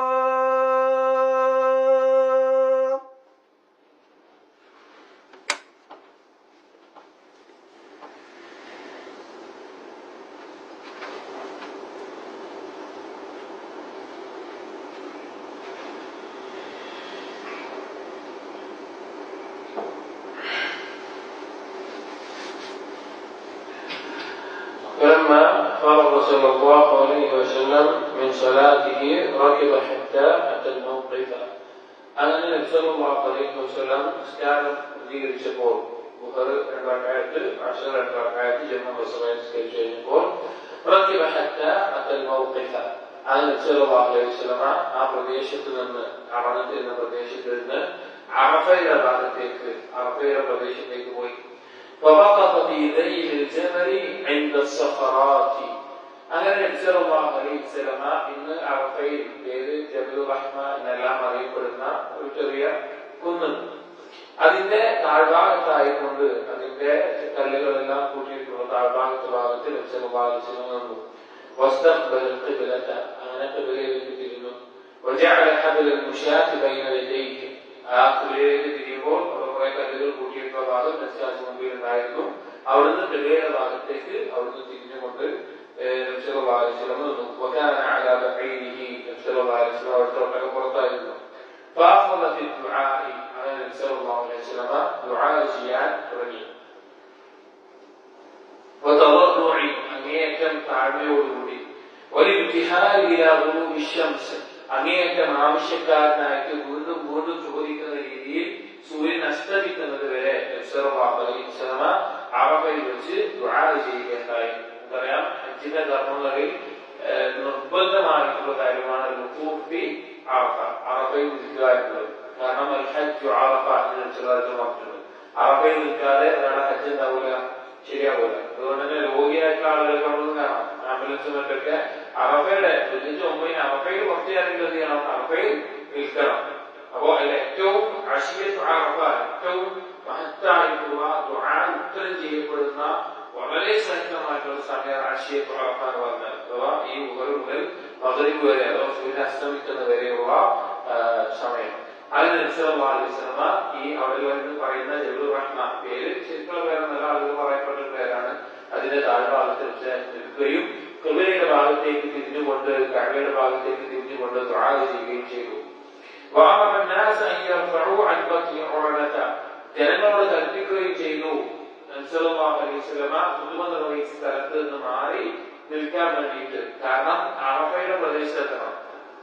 ഖുതുബ നിർവഹിച്ച സ്ഥലം എവിടെ പെട്ടതല്ല, അറഫയിൽ പെട്ടതല്ല. അപ്പൊ ആളുകൾ അവിടെ നിൽക്കുന്നുണ്ടായിരുന്നു. അപ്പൊ അവരോട് പറഞ്ഞു എവിടെ വന്ന് നിൽക്കണം? അറഫയിൽ വന്ന് നിൽക്കണം എന്ന് അവരോട് മാറി നിൽക്കാൻ പറഞ്ഞു. എന്നിട്ട് അതോടൊപ്പം നിശ്ചാരിച്ചമായി പർവ്വതത്തിന്റെ ചോട്ടിൽ നിന്നെങ്കിലും നിശ്ചാരിച്ചവൻ പറഞ്ഞു അറഫയുടെ പ്രദേശത്ത് എവിടെയെങ്കിലും നിന്നാൽ മതി. അറഫയുടെ പരിധിയുണ്ട്, ആ പരിധിയിൽ എവിടെയെങ്കിലും നിന്നാൽ മതി എന്ന് പറഞ്ഞു. നിന്ന സ്ഥലത്ത് നിന്ന് നിൽക്കണമെന്നോ അല്ലെങ്കിൽ ആ കുഞ്ഞിന്റെ മേലൊക്കെ നിൽക്കണമെന്നോ അല്ലെങ്കിൽ ഇന്ന സ്ഥലത്ത് ഒന്നും പറഞ്ഞില്ല. അറഫയിൽ എവിടെയെങ്കിലും നിന്നാൽ മതി. അടുത്ത് പറയുകയും ചെയ്തു ഞാൻ ഇവിടെ നിൽക്കുകയാണ്, അറഫയിൽ എവിടെ വേണമെങ്കിലും നിന്നാൽ മതി എന്ന് പറഞ്ഞു. ജനങ്ങളെ അറിയിച്ചു, പറഞ്ഞയച്ചു, അറിയിക്കാൻ വേണ്ടി ആളുകളെ വിട്ടു ഈ അറഫയുടെ പ്രദേശത്ത് നിന്ന് നിങ്ങൾ നിൽക്കണമെന്ന്. അവിടെ നിൽക്കാൻ വേണ്ടിയിട്ടും ഇബ്രാഹിം നബി അലൈഹി ഇസ്ലാമിന്റെ അനന്തരമായിട്ടുള്ള രീതിയാണെന്ന് അറിയിക്കുകയും ചെയ്തു. അഥവാ ഇബ്രാഹിം നബി അലൈഹി ഇസ്ലാം നിർവഹിക്കുമ്പോൾ എവിടെ നിന്നിട്ടുള്ളത്? അറഫയിലാണ് നിന്നിട്ടുള്ളത്. അവിടെ ആ കർമ്മത്തെ ആ രീതിയിൽ തന്നെ അറഫയിലാണ് നിൽക്കേണ്ടത് എന്ന് ജനങ്ങളെ പ്രത്യേകം ഓർമ്മിപ്പിക്കുകയും അറിയിക്കുകയും ചെയ്തു. وكان في دعائه صلى الله عليه وسلم رافعا يديه الى صدره كاستطعام المسكين. ചെയ്യുന്ന സമയത്ത് അവിടുത്തെ കൈ അവിടെ നെഞ്ചിന്റെ അത്ര വരുന്ന രീതിയിൽ കൈ ഉയർത്തിപ്പിടിച്ച് ഒരു ദരിദ്രനായ വ്യക്തി ആരോടെങ്കിലും ഭക്ഷണം ചോദിക്കുമ്പോൾ എങ്ങനെയാണോ കൈവെക്കുക അങ്ങനെയായിരുന്നു നബി സല്ലല്ലാഹു അലൈഹി വസല്ലം കൈ ഉയർത്തിക്കൊണ്ട് ദുആ ചെയ്തിരുന്നത്. അവിടെ വെച്ച് ദുആ ചെയ്യുമ്പോൾ ഒരു ഭക്ഷണത്തിന് വേണ്ടി ദരിദ്രൻ ആരോടെങ്കിലും ചോദിക്കുന്നത് പോലെ എങ്ങനെയാണ് കൈവെക്കുക അങ്ങനെ നെഞ്ചിനോളം വെച്ച് കൈവച്ചിട്ടാണ് നബി സല്ലല്ലാഹു അലൈഹി വസല്ലം ദുആ ചെയ്തിരുന്നത്. അതുപോലെ ജനങ്ങളെ സഹാബികളെ അറിയിച്ചു സല്ലല്ലാഹു അലൈഹി വസല്ലം അന്ന ഖൈറ ദുആഇ ദുആഉ യൗമി അറഫ. എന്താണ് വിശേഷം പറഞ്ഞത്? ദുആകളിൽ പ്രാർത്ഥനയിൽ ഏറ്റവും ഖൈറായിട്ടുള്ളത് യൗമ അറഫയിലെ ദുആ ആണ് എന്ന് നബി സല്ലല്ലാഹു അലൈഹി വസല്ലം അറിയിച്ചു, സഹാബികളെ അറിയിക്കുകയുണ്ടായി. വളരെ ശ്രേഷ്ഠമായിട്ടുള്ള ഒന്ന് ഹജ്ജ് എന്നുള്ള കർമ്മം. അത് ചില പണ്ഡിതന്മാർ പറഞ്ഞത് കാണാം, ലോകത്തെ ഏറ്റവും വലിയ ഭൂമിയിൽ ലഭിക്കുന്നതിൽ മനുഷ്യൻ ലഭിക്കുന്നതിൽ ഏറ്റവും റാഹത്തുള്ള അവസ്ഥ എന്ന് പറഞ്ഞാൽ നല്ല രീതിയിൽ ഹജ്ജ് നിർവഹിച്ചു കഴിഞ്ഞാൽ ഉണ്ടാകുന്ന അവസ്ഥയാണെന്നാണ്. എന്നിട്ട് പണ്ഡിതന്മാർ നീ വേണമെങ്കിൽ നോക്കി നോക്കുന്നത്, നീ വേണമെങ്കിൽ ഒന്ന് പരിശ്രമിച്ചു നോക്കുക, ചെയ്തു നോക്കുന്നത്.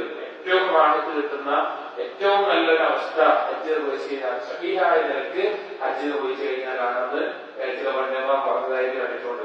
ഹജ്ജ് തൗഹീദിന്റെ പൂർത്തീകരണത്തിന്റെ കർമ്മമാണ്. ഇസ്ലാമിന്റെ തന്നെ ഏറ്റവും മഹത്തായിട്ടുള്ള കർമ്മങ്ങളിൽപ്പെട്ട ഒന്നാണ്. അതിൽ ഏറ്റവും ശ്രേഷ്ഠമായിട്ടുള്ളതും നിർബന്ധമായിട്ടുള്ളതുമാണ് അറഫയിലെ നൃത്തം എന്നുള്ളത്.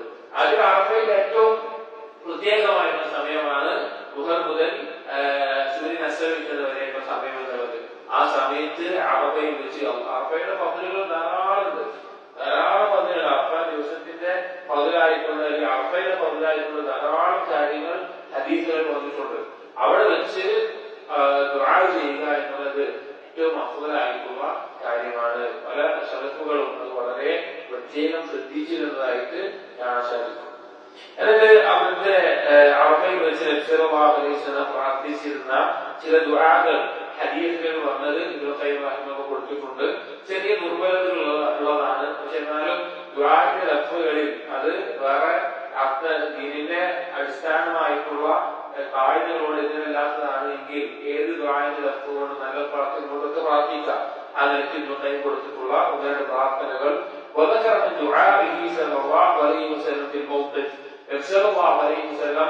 അറഫയിൽ വെച്ച് ദുആ ചെയ്യുന്നതായി വന്നിട്ടുള്ള ചില ദുആകൾ.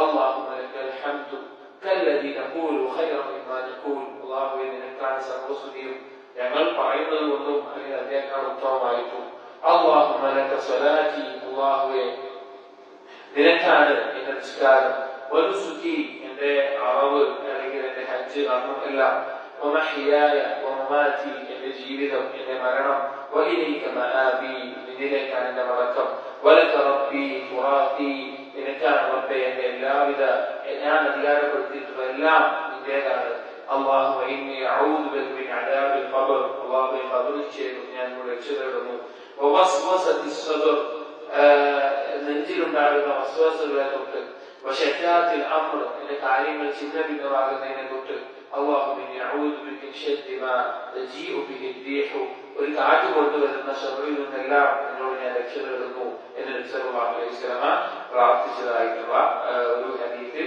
വന്നിട്ടുള്ള വാക്കായിട്ട് കാണാം. وإما ذكر من دعائه هناك അതുപോലെ തന്നെ നബി സല്ലല്ലാഹു അലൈഹി വസല്ലമ അവിടെ പ്രാർത്ഥിച്ചിരുന്ന മറ്റൊരു ദുആയാണ് اللهم إنك تسمع كلامي അല്ലാഹുവേ നീ എന്റെ വാക്ക് കേൾക്കുന്നുണ്ടല്ലോ وترى مكاني എന്റെ അവസ്ഥ എന്റെ സ്ഥലം നീ കാണുന്നുണ്ടല്ലോ وتعلم سري وعلانيتي എന്റെ രഹസ്യവും എന്റെ പരസ്യവും നീ അറിയുന്നുണ്ടല്ലോ ولا يخفى عليك شيء من أمري എന്റെ കാര്യത്തിൽ നിന്ന് ഒന്നും തന്നെ നിന്റെ അടുക്കൽ മറച്ചു വെച്ചിട്ടുള്ള ഗോപ്യമായ അവസ്ഥയിലില്ല ഞാൻ ദുഃഖിതനായിട്ടുള്ള ആവശ്യക്കാരനായിട്ടുള്ള ദരിദ്രനാണ് നിന്നോട് സഹായം ചോദിക്കുന്ന നിന്നോട് അഭയം തേടുന്നവനാണ് ഭയവും ബേജാറും പർവ്വതത്തിനെ കുറിച്ചുള്ളവനാണ് എന്റെ പാപങ്ങൾ ആ പാപങ്ങളെ അംഗീകരിച്ചു തരുന്ന അത് ബോധ്യമുള്ളവരവനാണ് ഞാൻ ഒരു ദരിദ്രൻ ചോദിക്കുന്ന പോലെ ഞാൻ ചോദിക്കുകയാണ് നിന്നോട് പാപം ചെയ്തുകൊണ്ട് ഒരുത്തൻ ആവർത്തിച്ച് ചോദിക്കുന്നത് പോലെ ഞാൻ നിന്നോട് ചോദിക്കുകയാണ് അന്ധനായിട്ടുള്ള ഒരാൾ ഭയപ്പെട്ടുകൊണ്ട് തേടുന്നത് പോലെ പ്രാർത്ഥിക്കുന്നത് പോലെ ഞാൻ നിന്നോട് ചോദിക്കുകയാണ് അതെ നിന്റെ മുമ്പിൽ വിരടികൾ നിരോധിക്കുകവനായിക്കൊണ്ട് എനിക്ക് വേണ്ടി കണ്ണുകൾ കണ്ണീരൊഴിപ്പിച്ചുകൊണ്ട്